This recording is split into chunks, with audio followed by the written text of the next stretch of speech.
নরসিংদীর একটি বেসরকারি হাসপাতাল থেকে একদিন বয়সী নবজাতক চুরির ঘটনা ঘটেছে। রোববার দুপুরে পৌর এলাকার বাসাইলস্থল ন্যাশনাল হেলথ কেয়ার হাসপাতালে এই ঘটনা ঘটে।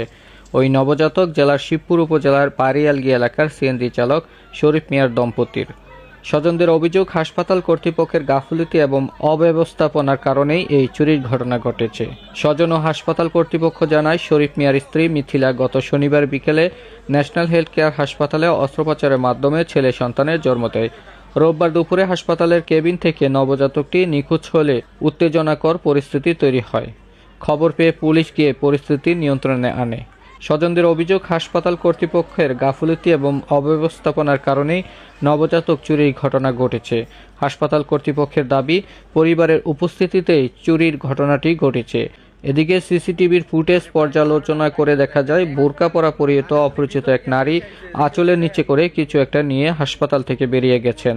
ধারণা করা হচ্ছে ওই নারী নবজাতকটি চুরি করে নিয়ে গেছে। নরসিংদীর মডেল থানার উপপরিদর্শক অনিক কুমার জানান, নবজাতক চুরির হওয়ার খবর পেয়ে হাসপাতাল থেকে সিসি ফুটেজ সংগ্রহ করা হয়। নবজাতকটি উদ্ধারে কাজ করে যাচ্ছে পুলিশ।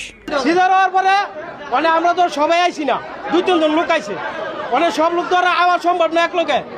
আজকে যখন বাচ্চা নাই হয়েছে তখন ফোন দিয়া কইছে, কয় ভাই কাল্লা তো আমার ছেলে হয়েছে, আজকে তো অনেক ছেলেটা নাই হয়েছে, আমরা আইছি।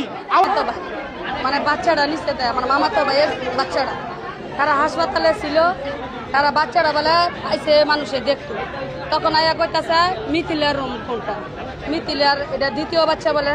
হ্যাঁ মিথিলার, আমরা কিন্তু জানি এটা দ্বিতীয় বাচ্চা। এরপর এই মহিলা আইয়া কিভাবে বাচ্চাটা নিছে, কিন্তু ডাক্তারে এবং নার্স কিন্তু তারা তথ্য তালাবি করছে না। সেই বাচ্চাটা লয়ে যায় 3 তলাতে বাড়লো, কালকা সকালে যদি বা দুপুরে বাচ্চাটা হয়, একটা যদি বাচ্চাটা লয়ে বার হয়, যে কোনো গার্জিয়ান লয়ে বার হয়, কিন্তু নার্সের দায়িত্ব কিন্তু দেখা।